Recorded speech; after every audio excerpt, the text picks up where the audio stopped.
Welcome to Cinematic Recaps. This movie is called Judas and the Black Messiah. The movie is about a young and charismatic activist, Fred Hampton, who takes charge of the Illinois Black Panther Party. This puts him clearly in the sights of the Chicago police, the FBI, and the government. The government, however, will require a man on the inside to put an end to the revolution. Sit back and enjoy to see what happens. In the first scene of the movie, a reporter asks William Bill O'Neill what he would tell his kid about the work he has done. The following video depicts the 1960s civil rights movement and includes images of Martin Luther King Jr. and Malcolm X, among other well-known people. Speaking to his staff, FBI Director J. Edgar Hoover declares the Black Panther Party to be a terrorist group and targets Frederick Allen Hampton, the leader of the Illinois chapter. Chicago, 1968. Bill, a minor offender, approaches a pub where the Crown's gang is present while posing as an FBI agent. The men immediately determine that Bill is not an agent after approaching one of them outside who drives a nice car, and they chase Bill outside. Bill succeeds in stealing the car, but just as he is about to leave, the cops arrive and stop him. Bill is introduced to FBI agent Roy Mitchell, who offers him the choice of going to jail for grand theft auto and impersonating an agent, or helping them in exchange for his release. Fred is invited to talk to the crowd at a Black Panther rally about the dangers of capitalism and the Black Panther Party's desire to free black people from the oppression of the law. Everyone is moved by his comments, but Deborah Johnson, a young woman, stands out. After the rally, she approaches him to show her admiration while also advising him not to discredit anyone who is attempting to exhibit black pride since he wants to hire them. Bill is present while Fred teaches a class to fellow Black Panther recruits.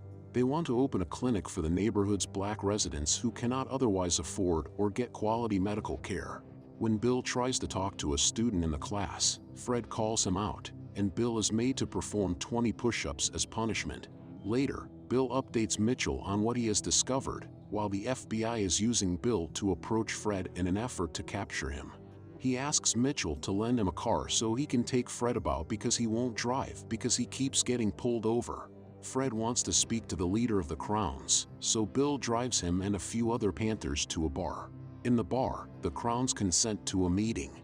Mitchell appears at another meeting with Bill, claiming to be a strong supporter of civil rights but seeing Fred and the Panthers as no worse than the KKK. At the Crown's meeting, Bill attends with Fred and the Panthers to speak with Steele, the group's leader. One of the Crowns, Tex, recognizes Bill as the one who attempted to rob him during the meeting and almost attacks him until a higher-up Crown strikes him for speaking out of turn. Steele presents Fred with a weapon as protection at the conclusion of the meeting. As Bill heads out, a Panther by the name of Judy Harmon joins his vehicle and forces him to turn into an alley while being held at gunpoint. Tex had mentioned Bill having a badge, and he recounts his experience with posing as an agent to carjack others, which makes her suspicious. He hotwires the vehicle they are in to prove his point. As a result of spending more time with Deborah in her house, Fred and Deborah start kissing after giving in to their mutual feelings. Fred gathers the recruits to speak to William Preacher Man Fesperman, the leader of a redneck Confederate group known as the Young Patriots, in an effort to convince them to cooperate as they are both oppressed groups that the police are against. The Young Lords, a Puerto Rican band, is the next group they address.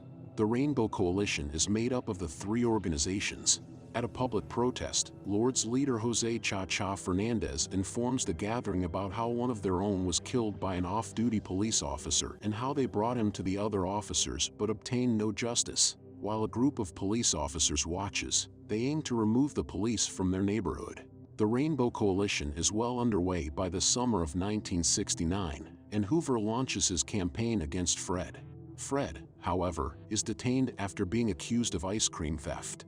The party's membership and funding begins to decline. When Bill meets with other Panthers, he learns that one of them, George Sams, boasts about having slain a young man by the name of Alex Rackley. Concerned that another member of the party might discover that he is also an informant, Bill discusses the problem with Mitchell. Knowing that Sams was the informant the entire time, Mitchell tells his colleague Leslie Carlisle about this. Bill informs the others that Sams must have been the rat after the Panther's office is raided by the authorities, even creating a spectacle to demonstrate his loyalty to them. In a letter to Deborah from behind bars, Fred writes that he is making the most of his circumstances there, but that, according to what he has heard from new inmates, police have been undertaking more intense patrols across the neighborhood. Jimmy Palmer, a young Panther, enters a convenience store where black males are being harassed by police. As the other officer shoots Jimmy down, Jimmy pulls a gun on them and murders one of the officers.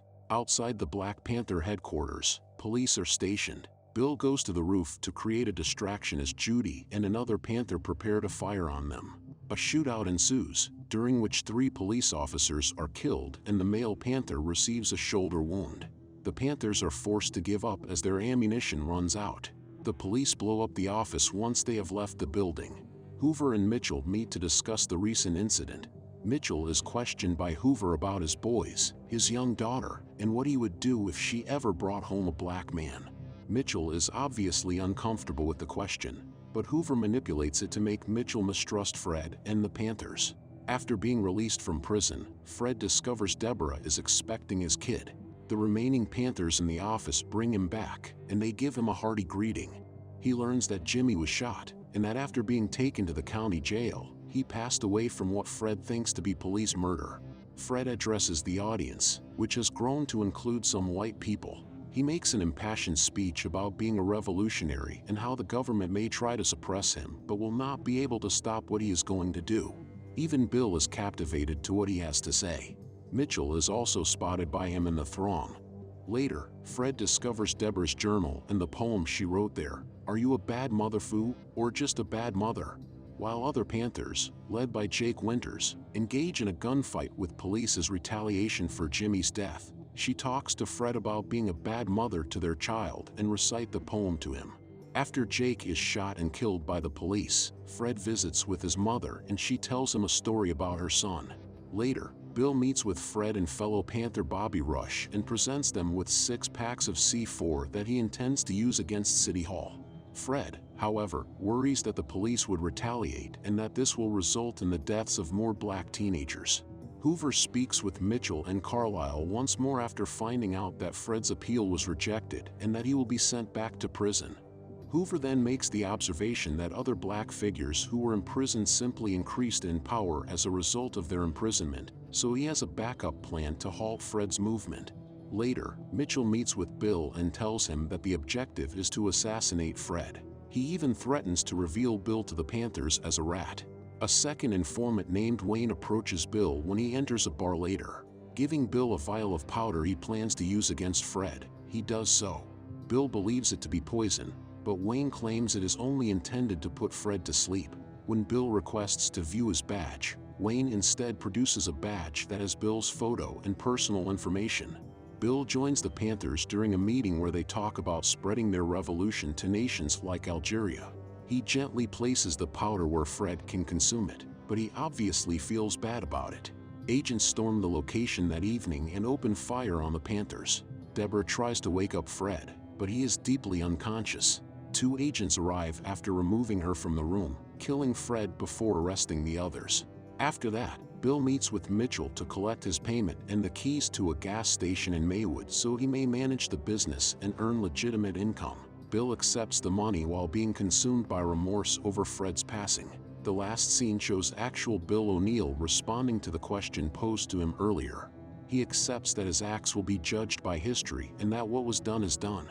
William O'Neill continued to be an active Black Panther Party member and FBI informant up to the early 1970s. According to the closing text, in 1989, he participated in an interview for Eyes on the Prize 2, which aired on Martin Luther King Jr. Day in 1990. Later that night, Bill committed suicide. When Fred Hampton was murdered, he was 21 years old. The Panthers only fired 1 shot during the raid while the police fired 99. But they were nevertheless accused of trying to kill someone. Additional footage of a Panther gathering discussing Fred's death and the uproar from the black community is shown. The FBI, Chicago Police Department, and State's Attorney's Office were sued for $47 million for allegedly plotting to kill Fred, according to the raid survivors as well as Fred's mother and the mother of another Panther. After a 12-year trial, the matter was resolved for slightly over $1 million. Deborah Johnson gave birth 25 days after Fred was killed. She stayed a Panther up until 1978. when the Illinois chapter was disbanded. She currently goes by the name Aqua and Jerry and is a member of the Black Panther Party Cubs Advisory Board. The chairman is now hers and Fred's son, Fred Hampton Jr. The final image shows Fred Jr. with his mother and his father in the background, and is followed by video of the real Fred Hampton repeating his claim to being a revolutionary. And this is the end of this movie. I hope you enjoyed it. Make sure to like, subscribe, and turn on the notification bell for daily updates of movie recaps like this. Comment what movie you want next. Thanks for watching.